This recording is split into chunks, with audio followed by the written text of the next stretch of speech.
Hello friends, આજે આપણે urethral structure વિશે વાત કરીશું. યુરેથ્રલ સ્ટ્રક્ચર એટલે કે મૂત્રમાર્ગમાં સંકોચ થવો અથવા એમાં અવરોધ હોવો, જે સામાન્ય રીતે પુરુષોમાં 50 વર્ષથી વધારે વયમાં જોવા મળે છે, જેના ઘણા બધા કારણો હોઈ શકે છે, જેમ કે ટ્રોમા, ઇન્ફેક્શન, ઇન્સ્ટ્રુમેન્ટલ ઇન્જરી કે પોસ્ટ ઓપરેટિવ.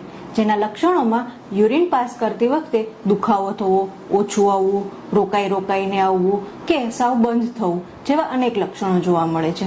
આયુર્વેદમાં તેને મૂત્રાઘાત સાથે સરખાવેલું છે, જેની ચિકિત્સા માટે ઉત્તર બસ્તી આપેલી છે.